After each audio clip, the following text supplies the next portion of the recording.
Hello everyone, welcome to my channel women's style. अब कैसे आप सब, उम्मीद करती हूँ आप सब अच्छे होंगे। सो आज की वीडियो में मैं आपको दिखाऊंगी डेली वेयर में सिल्क की साड़ी को किस तरह से आप परफेक्टली ड्रैप करेंगी, वो भी सिर्फ एक सेफ्टी पिन के इस्तेमाल से। जी हाँ दोस्तों, डेली वेयर में हम बहुत ज़्यादा सेफ्टी पिन यूज़ नहीं करते हैं। तो आज मैं आपके साथ काफ़ी easy tips and tricks share करने वाले। सो ज़्यादा बातें ना करते वीडियो को स्टार्ट करते हैं। तो सबसे पहले हमने यहाँ पर petticoat, footwear and blouse wear कर लिया। पेटीकोट की जो डोरी है वो मैंने राइट की तरफ बांधी है, आप चाहे तो मिड में भी बांध सकती है। एंड ये जो साड़ी, इसका फैब्रिक क्रेप सिल्क है। तो सबसे पहले साड़ी को ओपन करेंगे। एंड जब भी आप साड़ी को ओपन करेंगे, इसका पल्लू वाला पोर्शन आपको पहले पकड़ना है। बाय द वे, साड़ी की परचेज डिटेल आपको डिस्क्रिप्शन बॉक्स में मिल जाएगी। साड़ी को खोलते हुए उसको लेफ्ट हैंड साइड में पल्लू वाला पोर्शन रखना है और साड़ी के आखिरी सिरे पे जाना है। आखिरी सिरा जब आपको मिल जाता है तो राइट हैंड साइड से लेकर लेफ्ट हैंड साइड तक सामने के पार्ट को अच्छे से अपनी लेंथ के अकॉर्डिंग सेट करना है। अब ऊपर जितना भी एक्स्ट्रा फैब्रिक है इसको हम कमर में टक करेंगे। तो देखिए, पहले मैं राइट में टक करती हूँ, फिर लेफ्ट में। इसके बाद जो सामने का पार्ट बच जाता है इसको अच्छे से पेटीकोट में इंसर्ट करना होता है, ताकि फैब्रिक सामने फंस के टमी फूली फूली ना दिखे। सामने का पार्ट हमारा अच्छे से जब टक हो जाएगा तो हम साड़ी को लेते हुए 1 राउंड लेंगे। यहाँ राइट साइड में आएंगे तो अपनी लेंथ के अकॉर्डिंग फैब्रिक को सेट करना है। सामने की तरफ थोड़ा सा टाइटली से खींचते हम राइट में टक करेंगे। इसके बाद हम बैक के पार्ट को अच्छे से पेटीकोट में टकिंग कर लेते हैं। सो इस तरह से जो हमारे फर्स्ट राउंड की बेसिक टकिंग है वो काफ़ी नीट क्लीन टाइट फिटिंग होती है, जिससे हमारा लुक परफेक्ट नज़र आता है। अब देखिए, बेसिक राउंड टक हो जाने के बाद साड़ी को लेते उसके पल्लू वाले पोर्शन पे जाएंगे। सीधे नहीं जाते, नहीं तो साड़ी बीच से उलट पुलट हो सकती है। तो देखिए, पल्लू वाला पोर्शन हमें मिल चुका है, तो बाकी साड़ी को सामने छोड़ेंगे। केवल पल्लू वाले पोर्शन को बैक से घुमाते हुए राइट की तरफ निकालेंगे। एंड यहाँ पर देखिए, पल्लू का जो दूसरा कॉर्नर है इसे लेफ्ट हैंड में पकड़ लेंगे। अब हम इस तरह से पल्लू की फैब्रिक को ना गैदर करेंगे। बस हमें इकट्ठा करना होता है, ताकि पल्लू का जो आखिरी सिरा है वो बराबर रहे, अनइवन ना बने, ऊपर नीचे टेढ़ा मेढ़ा। तो देखिए, इकट्ठा कर लेने के बाद जब आप इस तरह से इकट्ठा करोगे ना, तो आपको देखिए अंदर वाला बॉर्डर देखिए अंदर की तरफ होना चाहिए और ऊपर वाला ऊपर की तरफ। तो हल्का हल्का मैं रफली सा इसी तरह से अरेंज कर रही हूँ। और लेफ्ट वाले शोल्डर पे रखते हुए पल्लू की लेंथ हम देख लेंगे कि हमें कितना लॉन्ग पल्लू रखना है। तो पल्लू कभी भी लॉन्ग रखें, क्योंकि पल्लू लॉन्ग लेने से हमारा जो लुक है टॉल नज़र आता है। अब जो शोल्डर पे हमने रख के पल्लू की लेंथ मेज़र किया उसे सामने लेकर आएंगे। एंड यहाँ पर देखिए, पल्लू का जो ऊपर वाला बॉर्डर होता है यहीं से हम प्लीट बनाना शुरू करेंगे। तो आप अपनी चॉइस के अकॉर्डिंग जितनी चौड़ी या पतली प्लीट्स चाहे ले सकती हैं। ऊपर वाली प्लीट को थोड़ी सी चौड़ी रखिएगा, उसके अंदर सभी प्लीट को हाइड करते हुए हम बना रहे हैं। मैं आपको इसलिए से दिखाने की कोशिश कर रही हूँ कि किस तरह से मैं 1 बाय 1 प्लीट को अरेंज कर रही हूँ। इस तरीके से ना मुझे बहुत ही आसानी होती है, प्लीट जो है ना फटाफट से अरेंज हो जाती है। और हम दोनों हाथों का इस्तेमाल करते हैं ना, तो हमें कोई भी प्रॉब्लम नहीं आती है। अब देखिए, प्लीट हमने बना ली है, तो इन्हें 1 बाय 1 इस तरह से अच्छे से अरेंज करते पकड़ लेंगे। तो शोल्डर प्लीट बनाने की काफ़ी ईजी ट्रिक है। अब देखिए, प्लीट्स हमारी बन चुकी है, तो इस तरह से थोड़ा सा इसे शोल्डर से हटाते हुए झटक देंगे, ताकि प्लीट नीचे तक सेट हो जाए। अब हमारी जब प्लीट्स बन जाती है तो लेफ़्ट वाले शोल्डर पे रखते हुए पल्लू की लेंथ हम अगेन चेक कर लेंगे हमें कितना लॉन्ग रखना है, क्योंकि हमने ऑलरेडी मेज़र किया है। तो हमारी पल्लू की लेंथ बिल्कुल प्रॉपर निकल के आई है। अब हम सेफ्टी पिन लेंगे एंड ब्लाउज के शोल्डर में पल्लू को सिक्योर करेंगे। तो जब भी आप पल्लू को सिक्योर करें, जो ब्लाउज के शोल्डर की स्टिचिंग होती है ना, उसको आपको देखना है वो कहाँ पर है।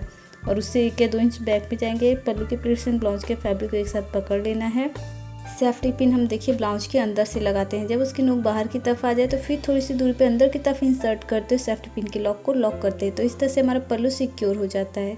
अब पल्लू हमारा अच्छे से सिक्योर हो गया, तो हम सामने की तरफ आएंगे। पल्लू का जो अंदर वाला बॉर्डर है इसको अपने चेस्ट पर सेट करना है। अब यहाँ पर देखिए, आपको पहले ही चेक कर लेना है आपकी कोई भी प्लीट छूटी या दबी ना रह जाए, नहीं तो कई बार क्या होता है फिसल के निकल जाती हैं। तो इस तरह से अरेंज करते हुए एक बार अच्छे से ठीक कर लेना है, चेकआउट कर लेना है कि कोई भी प्लीट्स हमारी छूटी ना हो, सेफ्टी पिन में सब अच्छे से सेट हो गई हो। अब देखिए, हम पल्लू वाले पोर्शन को बैक से घुमाते हुए लेफ्ट हैंड साइड की तरफ लेकर आएंगे। लेफ्ट वाले हिप पर इस तरह से सेट करते हुए राइट हैंड साइड तक इतना फैब्रिक मेजर करेंगे। अब इस फैब्रिक को हमें छोड़ देना है। इसके बाद से हम प्लीट बनाएंगे। तो स्मॉल फिंगर थंब से फैब्रिक को पकड़ा है, सामने की 2 फिंगर को कैंची की तरह करते उसमें फैब्रिक को फंसाते हुए हम 1 बाय 1 प्लीट बनाएंगे। यहाँ पर मैं बहुत चौड़ी चौड़ी प्लीट्स नहीं लूँगी, क्योंकि फैब्रिक जो है ना वो क्रेप सिल्क है, तो काफ़ी फ्लोई फैब्रिक होता है। और इस तरह की फैब्रिक वाली साड़ियाँ डेली वेयर में काफ़ी ईजी होती हैं ड्रैप करना। तो देखिए, जब हम प्लीट बनाते हुए आएंगे तो सबसे ऊपर आपको एक प्लीट का फैब्रिक छोड़ देना होता है।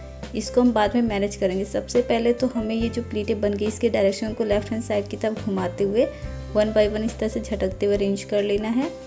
प्लीट्स यहाँ पर एक ही बार भी देखिए हमारी परफेक्टली बन चुकी है, बट हमें इसे अरेंज करना होता है ऊपर साइड से बॉर्डर मिलाते हुए साथ में हाफ सेंटीमीटर का गैप ही रखते हो। काफ़ी सारे लोग सोच रहे होंगे ये प्लीट बराबर है तो ऐसा क्यों करना है। ऐसा हमें इसलिए करना है ताकि नीचे से अनइवन फॉल्स साइड भी ना दिखे और सभी प्लीट्स उभर के नजर आए। अब टमी के सामने रखते हुए सभी प्लीट को पकड़ लिया और राइट साइड में जितना भी एक्स्ट्रा फैब्रिक था ना उसको लेते हुए हम पहली प्लीट को चौड़ी करेंगे।